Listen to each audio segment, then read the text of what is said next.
You're listening to the Small Business Accelerator podcast, accelerating success, one founder at a time. With your hosts, Roger Bryant and Sarah Wilson. We support small business owners, the little guys. We're here to help you win in today's landscape. Join us each week as we reveal powerful strategies for small business owners that save you time and money. Because we believe every small business owner should have access to Fortune 500 style strategies without breaking the bank. Subscribe now on Spotify and Apple Podcasts to accelerate your small business success. Welcome to the Deep Dive. Today we're tackling something I know a lot of you out there are wrestling with, and that's marketing automation. You've all sent in so many great articles, guides, even notes from a course. Automation's made easy. Right. That promises to break everyone free from the marketing grind. It's a hot topic, and for good reason. What's exciting now is that this isn't just for the big companies anymore. There are tools and strategies that even solopreneurs, like yourselves, can use to compete. Okay, so before we get lost in the weeds here, maybe we should define this. When we say marketing automation, what are we really talking about? Because I'll admit, my brain goes straight to those impersonal email blasts. You know what I mean? Yeah, no, that's definitely the old school way to think about it. Think more like creating personalized journeys for your customers across all the ways they interact with you. Instead of manually sending the same message to everyone, automation lets you trigger specific messages based on what each person is doing. So like if someone's browsing my new products, they get a different nudge than someone who just abandoned their cart. Exactly. And that level of personalization was once only possible for the huge companies with dedicated teams.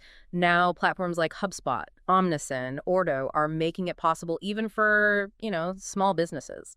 Speaking of those platforms, I noticed in the Automations Made Easy course, you highlighted HubSpot for its all-in-one approach, while Omnichannel seems great for e-commerce. And then Ordo is interesting because it really emphasizes this visual workflow builder, which might be helpful for someone just starting out. Yeah, those are some really great observations, and that's the key. It's not one size fits all. Picking the right tool for your needs is crucial. You might be thinking, why bother with any of this? I'm busy enough as is. But here's the thing. Remember that feeling of being stuck on a hamster wheel, just churning through tasks without making any real progress? Oh, tell me about it. I used to spend hours scheduling social media posts. It felt like it was sucking the life out of me. Exactly. And the research you shared backs this up. So many businesses are facing burnout, lack of resources. They're struggling with data privacy. It's a recipe for staying stuck. Automation isn't a magic bullet, but it offers a way to break free. Okay, so how do we get off this wheel? Let's look at the tools, but maybe even more importantly, the strategies that can help someone like you listening right now. First step is getting crystal clear on your goals. What are you actually hoping to achieve with this? More leads, higher sales, better relationships with your customers. Automation without a goal is like a car without a driver. You'll just end up going in circles. And to your point about the driver, I'm guessing it's also about knowing who you're driving towards, right? Right. Understanding your target audience is crucial. Absolutely. You need to know their needs, their pain points, and how your products or services can solve them. Then you can use automation to deliver the right message at the right time through the right channel. That's where the magic happens. It's like that quote from one of the articles we read. Organizations must start with a clear understanding of their target audience and concise marketing goals. Otherwise, you're just automating chaos. Right, you got it.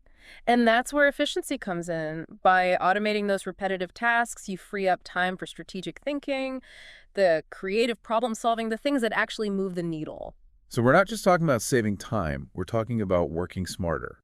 I remember in one of the case studies, a retail brand using automation for personalized product recommendations saw their engagement and conversions just skyrocket. That's the power of data-driven decisions. Instead of guessing what works, you're using actual insights about customer behavior to continuously optimize your campaigns. Okay, so increased efficiency, data-driven decisions.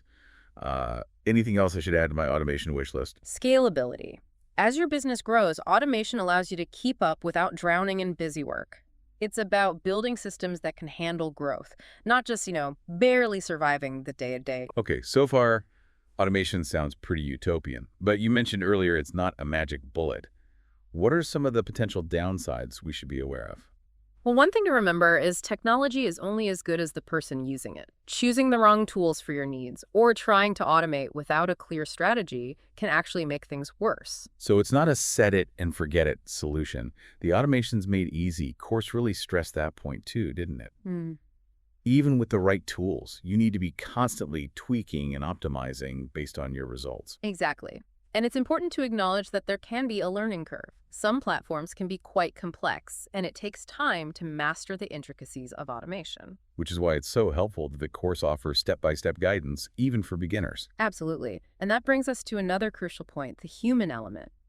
Automation is a powerful tool, but it shouldn't replace human connection entirely. You still need to be present, building relationships, and providing that personal touch. That's a really important point, Yeah. because it's easy to get caught up in the tech and forget that, ultimately we're dealing with real people. How do we make sure that we're using automation ethically and responsibly? That's a question that deserves its own deep dive, and it's something we'll definitely explore further. But for now, I think the key takeaway is to always think about the customer experience.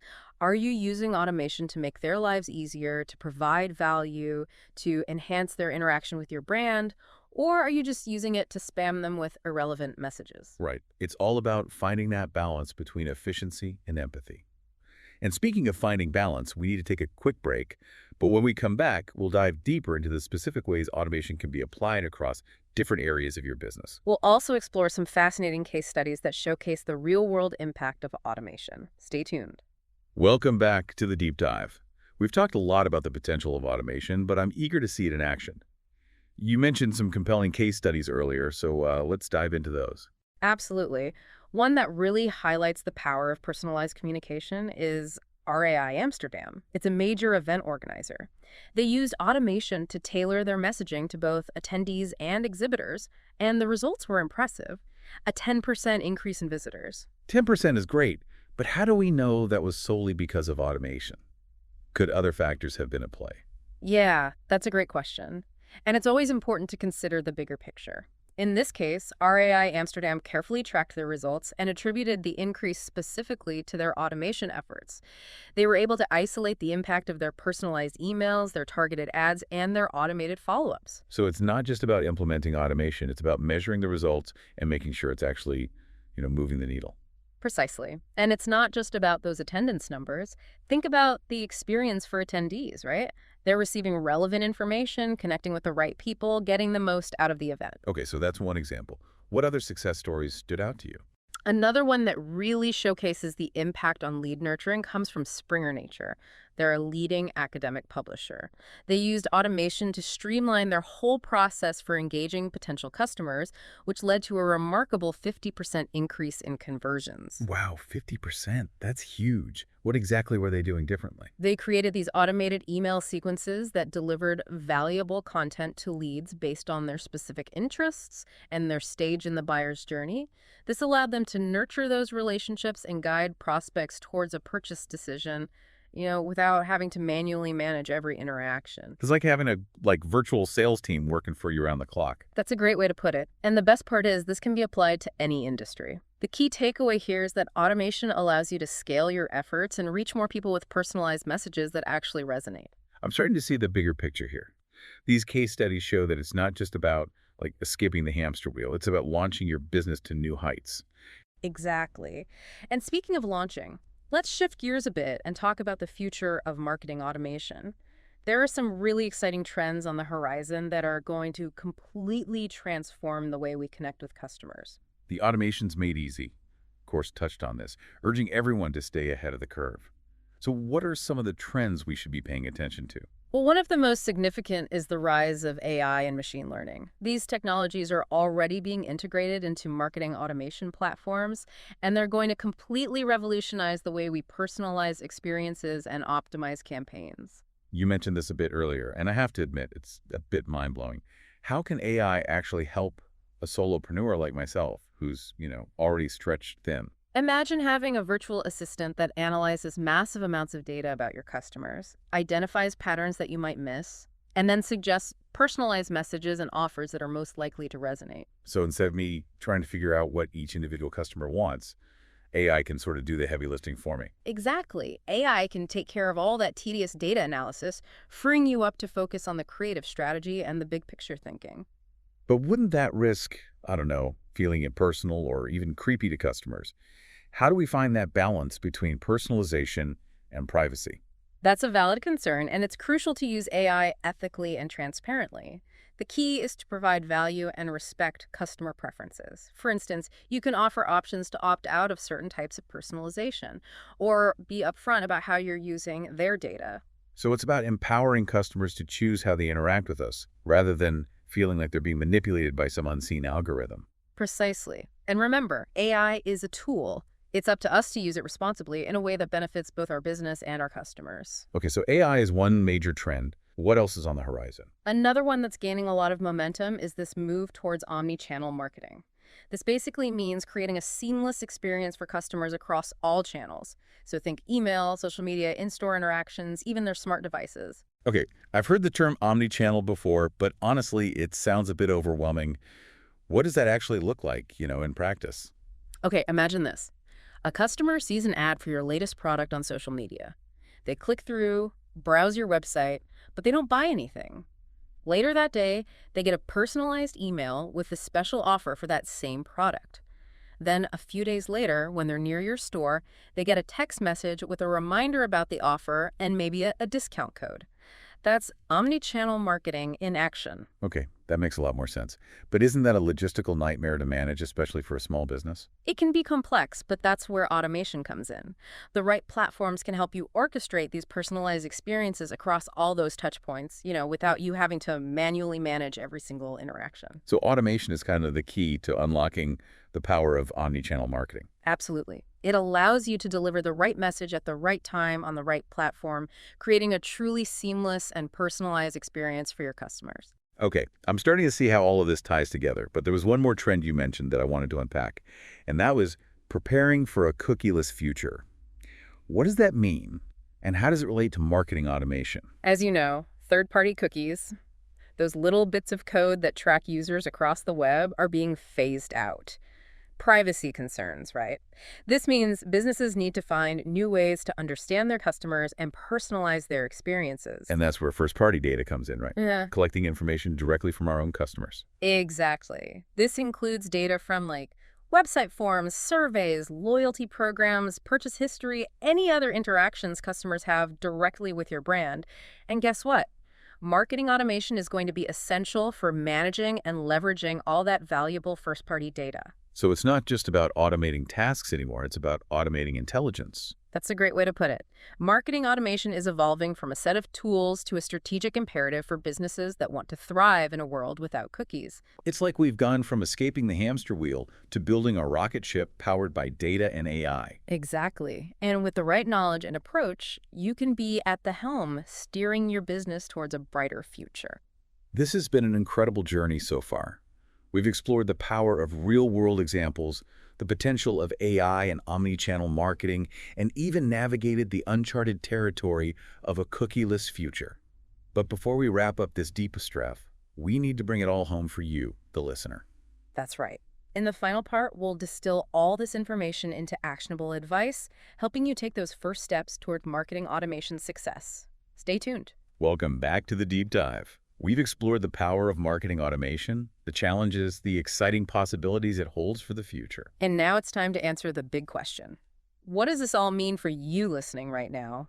How do you take all this information and actually turn it into action in your own business? Yeah, because it's one thing to talk about AI and omnichannel strategies, but it's a whole other thing to actually implement them when you're juggling a million things as a solopreneur. And that's where the beauty of the Automations Made Easy course really shines. It takes all these complex concepts and breaks them down into, bite-sized, actionable steps, even for beginners. So for those feeling overwhelmed, drowning in tasks, not seeing the results they want, where do they even begin? Take a deep breath. Remember, you don't have to do everything at once. Just start by identifying maybe one or two tasks that are consuming a lot of your time that could be automated. Could be sending those welcome emails to new subscribers, scheduling social media, following up with leads after they download something. Okay, so pick a small task, dip our toes in the automation waters. But before we even think about tools, we need that clear strategy you keep talking about, right? Absolutely. Define your goals. What are you actually trying to achieve with this specific automation? More leads, sales, better engagement. Once you know that destination, then you can map out the journey. And speaking of the journey, we need to know who we're taking along for the ride. Understanding our audience is just as important as choosing the right tool. Couldn't agree more. What are their pain points, their motivations? How do they prefer to interact with your brand? Automation should enhance their experience, not annoy them with irrelevant messages. It's about delivering the right message at the right time through the right channel. Sort of like that omnichannel example you gave, with the customer journey across social media, email, and text messages. Exactly. And the good news is you don't have to build some complex omnichannel strategy right out of the gate. Just focus on mastering one channel at a time, then gradually integrate others as you gain confidence and expertise. So start small, build gradually, and don't forget about those goals and our audience. Now, the question I'm sure everyone's asking is, what about the tools? How do we actually choose the right platform, for our needs and our budget?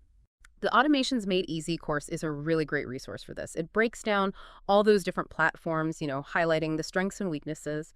HubSpot is fantastic for its all-in-one approach, but it might be overkill for a solopreneur just starting out.